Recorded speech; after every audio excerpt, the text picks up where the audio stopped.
आदिल हुसैन मर गया, इसलिए मर गया क्योंकि उसने विरोध किया उनका, क्योंकि उसके अंदर इंसानियत जागी, क्योंकि उसके अंदर प्रेम जागा, प्रेम से भरा हुआ व्यक्ति था, वो मर गया बेचारा। वो लोग रो रहे हैं, वो लोग तड़प रहे हैं, वो लोग कह रहे हैं कि ये हमला हमारे बच्चों पर हो गया है। नमस्कार, स्वागत है आप सभी का हिंदुस्तान 24 पर और मैं आप सबके साथ विपिन चौधरी। जिस तरीके से पहलगाम में आतंकवादियों ने धर्म पूछ कर हिंदुओं को गोली मारी है, तो उसके बाद क्या हमारे देश में हिंदू और मुस्लिम के बीच में खाई और गहरी होगी? आज इस बड़े ही महत्वपूर्ण विषय पर बातचीत करने के लिए हमारे साथ महंत आनंद स्वामी जी मौजूद हैं। महाराज जी, मेरा सवाल आपसे ये है कि जिस तरीके की घटना पहलगाम में घटी है और आप देखते भी हैं देश में हिंदू मुस्लिम मंदिर और मस्जिद ये सब चलता रहता है, तो इस घटना के बाद क्या हिंदू और मुस्लिम के बीच में खाई और गहरी होगी?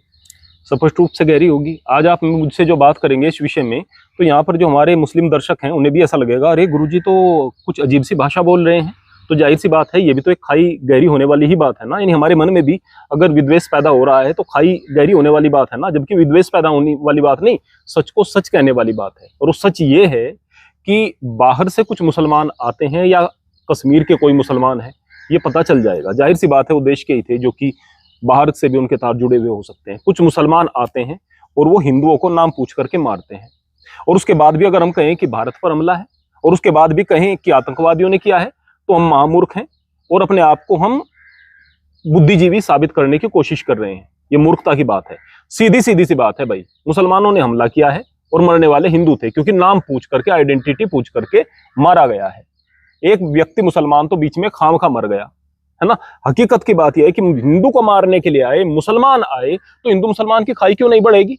यानी कि बांग्लादेश के अंदर छोटी छोटी बच्चियों की वीडियो आ रही हैं, उनको उठा करके जबरदस्ती गाड़ी में डाला जा रहा है। 13 साल की बच्ची, बहुत सारे आदमी मिलकर के उसको गाड़ी में डाल रहे हैं और उसके साथ में रेप किया जा रहा है, लोगों को मारा जा रहा है, मंदिरों को तोड़ा जा रहा है, घरों को तोड़ा जा रहा है, कत्लो-गारत हो रहा है। बोले हिंदू मुसलमान की बात मत करो। क्यों? क्योंकि आपके दिमाग में सेकुलरिज्म का कीड़ा है ना।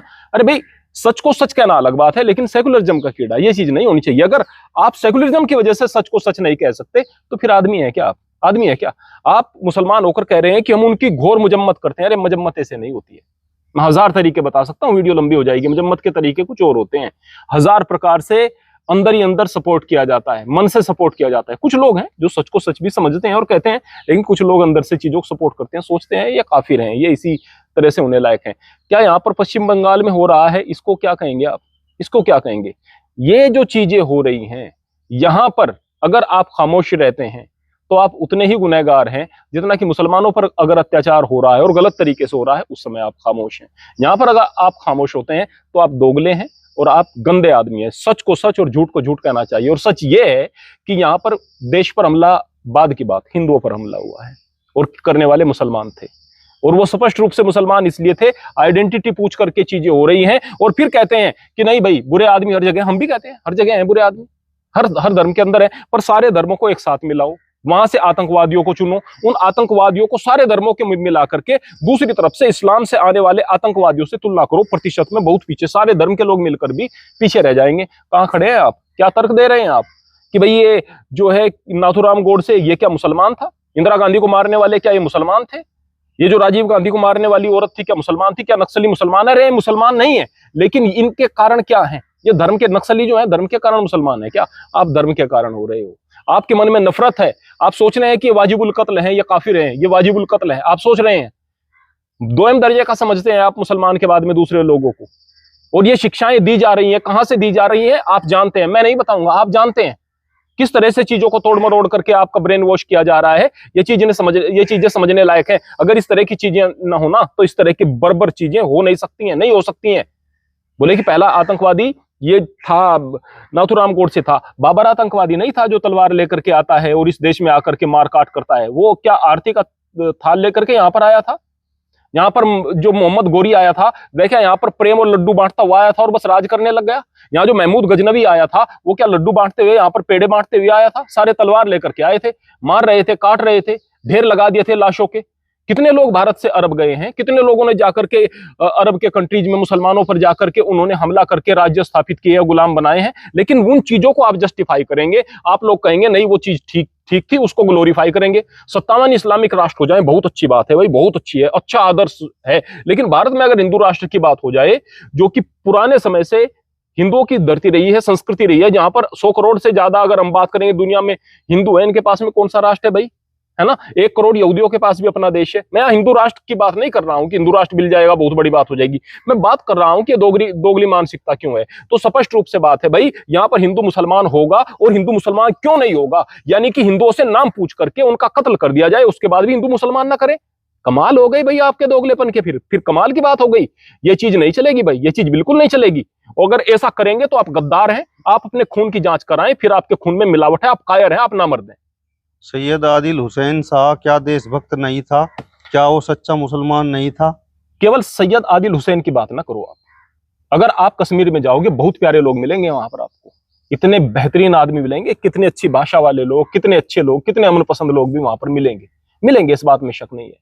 वो लोग रोते हुए आ रहे हैं, उनकी तस्वीरें आ रही हैं सामने, वो लोग रो रहे हैं, वो लोग तड़प रहे हैं, वो लोग कह रहे हैं कि ये हमला हमारे बच्चों पर हो गया है, ये उनके भविष्य पर हो गया है, हमारे रोजगार पर हो गया है, ये इंसानियत पर हो गया है, ये राक्षस है, इंसान नहीं है जो जिन्होंने आकर के ये काम किए। बहुत सारे लोग हैं इससे, है ना?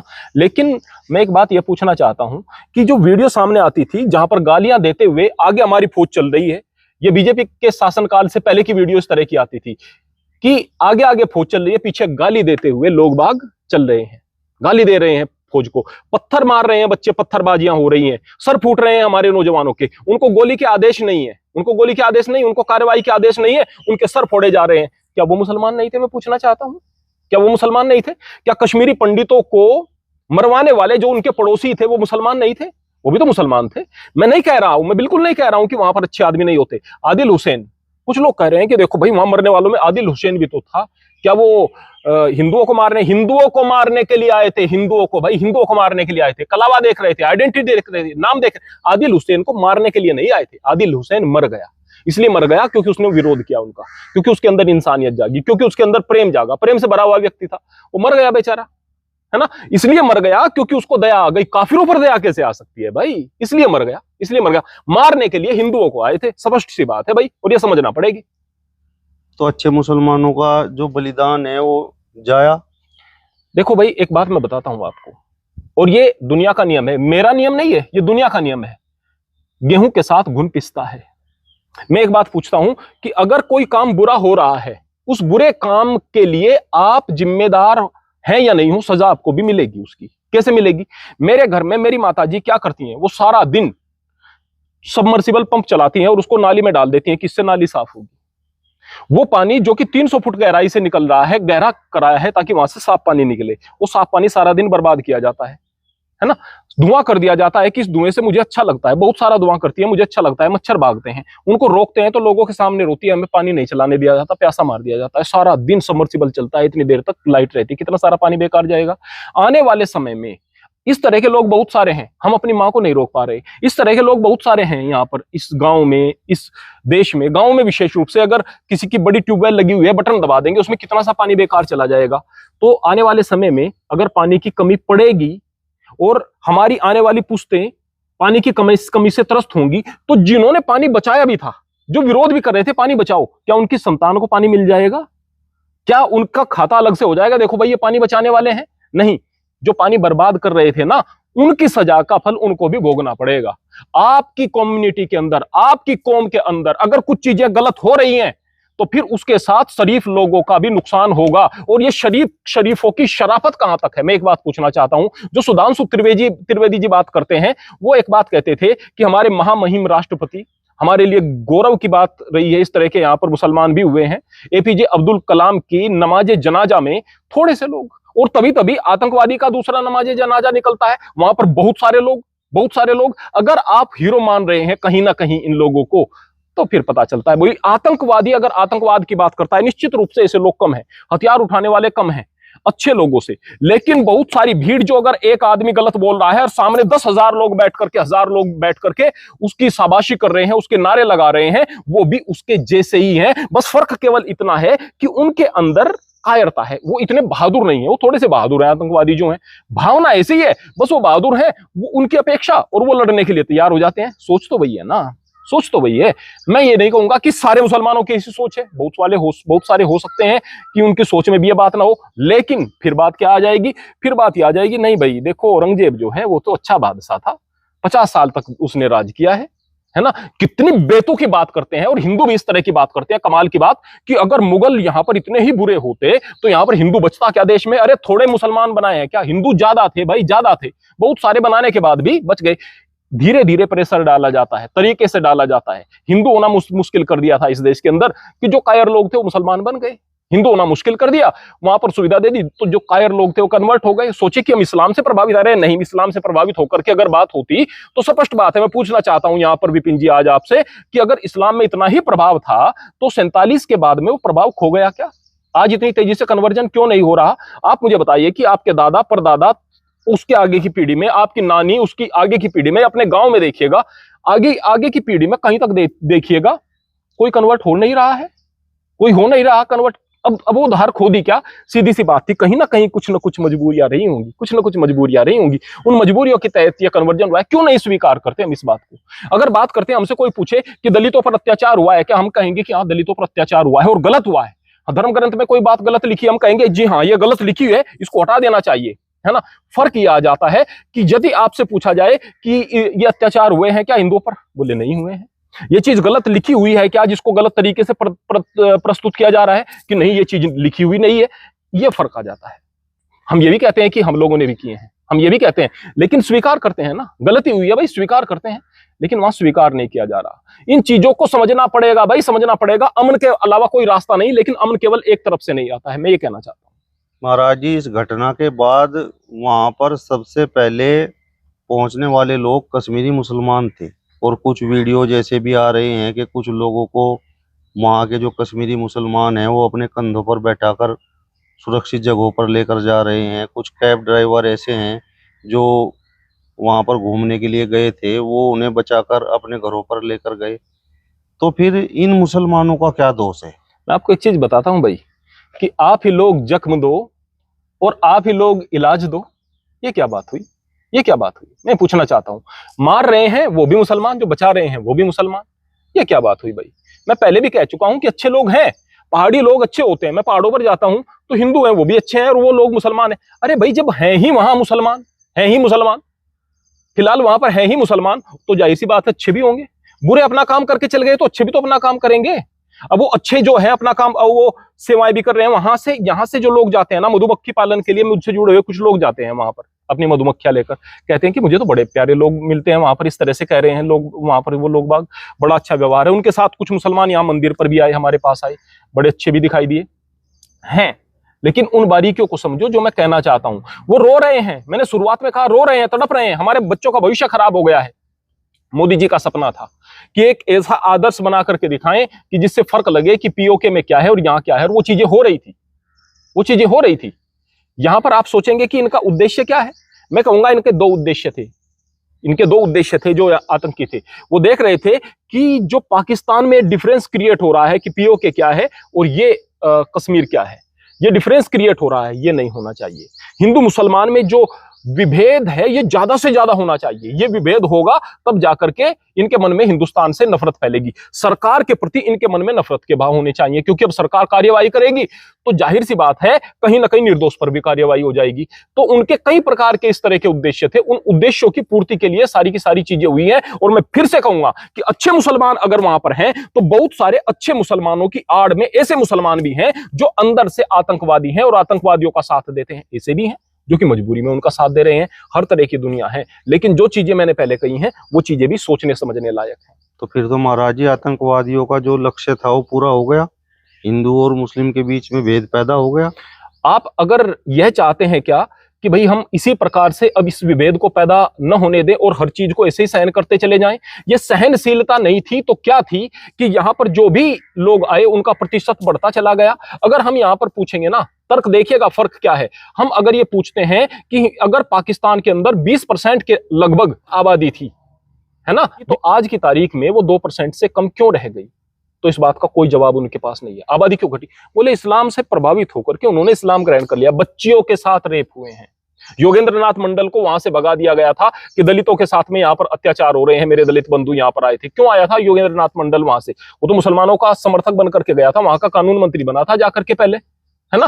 क्यों आया था वापिस वहां पर? जिनको लेकर गया उनके साथ अत्याचार हो रहा था, जबरदस्ती वो मर जाते हैं, कट जाते हैं, खत्म हो जाते हैं, जिहाद का शिकार हो जाते हैं, या बच्चियों के साथ बलात्कार होते हैं, मजबूरन मुसलमान बन जाते हैं। उसको भी आप जस्टिफाई कर रहे हैं? नहीं, पाकिस्तान में ठीक है, दूसरे स्थानों पर ठीक है, भारत में यह संख्या बढ़ रही है, लगातार प्रतिशत बढ़ रहा है, यह चीज दिखाई नहीं। भारत में अत्याचार हो रहा है। कहना क्या चाहते हैं? आंकड़े कुछ और कह रहे हैं, आप कुछ और कह रहे हैं। इस सहिष्णुता के कारण अगर हिंदू कटता चला जाएगा, हाँ ये सहिष्णुता अगर फायदा देती तो बात अलग, कटता चला जाएगा, कब तक कटेगा भाई? मैं पूछना चाहता हूं, कब तक कटेगा?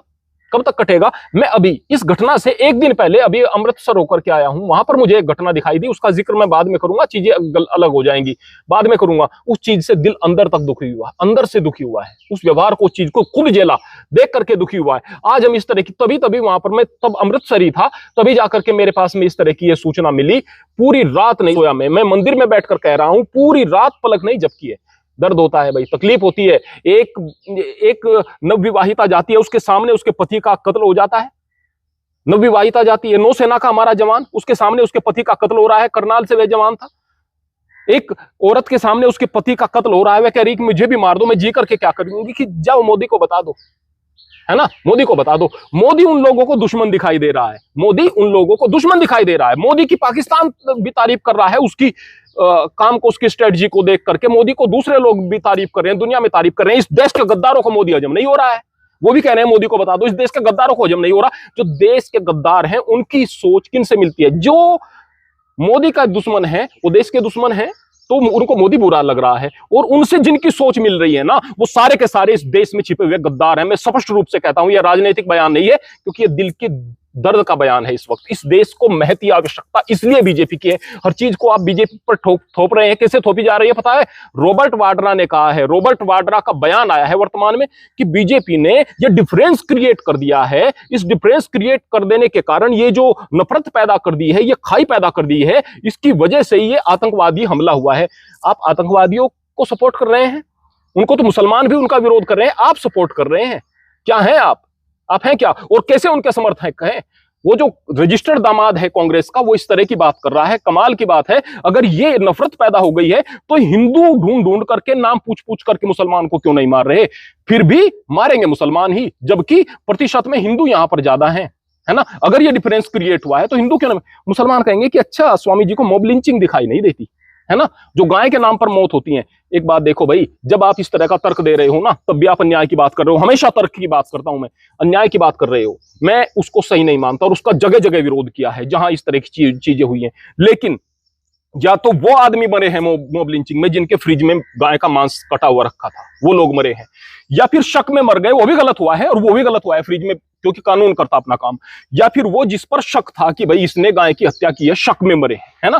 पर उनको तो शक भी नहीं था, उनमें तो कुछ आधे से ज्यादा सेकुलर मानसिकता के होंगे, क्योंकि आधे से ज्यादा या आधे के लगभग तो हिंदू सेकुलर है। अभी वक्फ बोर्ड में हिंदुओं ने आधे के लगभग वोट की है उसके खिलाफ, वक्फ बोर्ड के खिलाफ, उस एक्ट के बनने में। तो आधे तो वहां पर सेकुलर मानसिकता के भी होंगे। उन्होंने सबको न जाति पूछी, न कुछ पूछा, धर्म पूछा और मार दिया, धर्म पूछा और मार दिया। तो स्पष्ट बात है ना, इस चीज को देखो, ये चीजें हो क्या रही हैं। हम यहां पर इस बात को समझें कि मॉब लिंचिंग से आप इस तरह से नहीं कहते। एक आदमी अगर उस स्थिति में मर रहा है जिस नफरत का एक कारण है, आप यहां पर अकारण 28 आदमियों को मार रहे हैं, नाम पूछ करके मार रहे हैं। इन चीजों में फर्क है। हम उसका भी विरोध पहले किया है और स्पष्ट शब्दों में किया है, हिंदुओं को भी इस तरह से हत्याएं नहीं करनी चाहिए।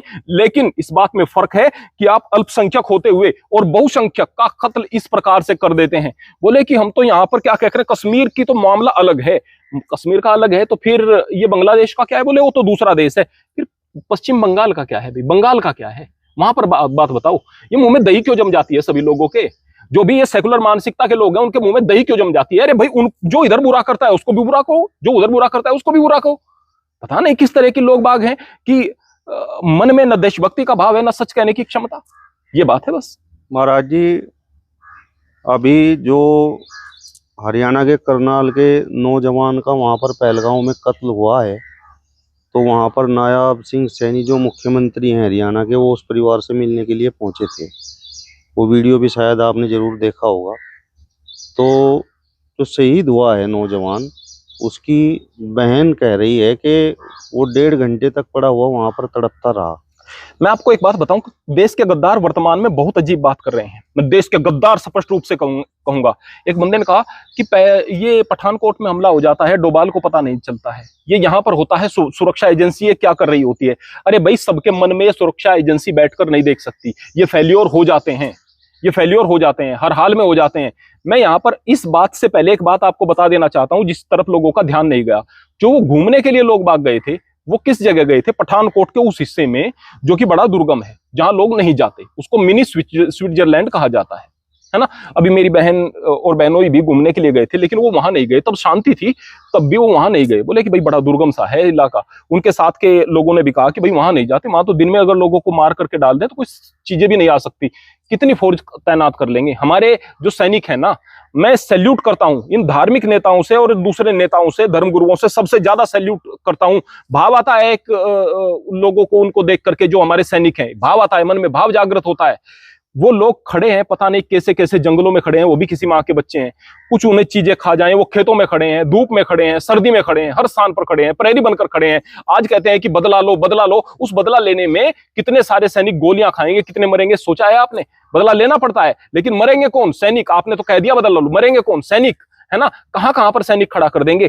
वो लोग गलती से या उत्सुकतावश या फिर डेयर करते हुए वहां चले गए, उनको अंदाजा नहीं था कि इस तरह की घटना हो जाए। वो चीज ही, वो स्थान ही दुर्गम था। राह सवाल की चीजें नहीं पहुंच पाई दुर्गम स्थान पर। तो मैं ऐसा भी देखूंगा कि हमारी सड़कें कई बार दुर्गम सी होती हैं, वहां पर भी एक आदमी कई बार सहायता के बगैर पड़ा रहता है, वो तो स्थान ही दुर्गम था। तो भाई इन चीजों को समझना चाहिए। इसको आप सुरक्षा एजेंसीज पर, इन पर प्रश्न नहीं लगा सकते। बार बार मैं यहाँ पर इस देश के लोगों की से एक बात और पूछना चाहता हूं। वो बार बार कहते हैं कि सरकार हिंदुओं के लिए कर रही है, हिंदुओं के लिए कर रही है, हिंदुओं के लिए कर रही है, हिंदुवादी है, हिंदुवादी है, देश को खत्म करना चाहती है। इस तरह की घटना करें तो, इस तरह की घटनाएं अगर हो जाती हैं, इस तरह की घटनाएं अगर हो जाती हैं, तो फिर वही लोग कहते हैं कि सरकार ने हिंदुओं के लिए किया ही क्या है। क्या बात है आपकी? बात क्या है? कर क्या रहे हो आप लोग? भाई स्पष्ट बात रखो, आपके नजरिए स्पष्ट होने चाहिए। और आज मैं स्पष्ट रूप से इस बात को कह रहा हूं कि मजबूरन इस बात को कह रहा हूं कि इस देश को मोदी की जरूरत नहीं है। मोदी की जरूरत नहीं। मोदी से भी बड़ा अगर तानाशाह यहां पर आएगा तो चीजें चलेंगी। मोदी से बड़ा कोई तानाशाह आएगा, क्योंकि नेताजी सुभाष चंद्र बोस ने कहा था कि इस देश का प्रजातंत्र कुछ नहीं कर सकता। इस देश को आजादी के बाद 50 साल तक एक मजबूत तानाशाह की जरूरत है।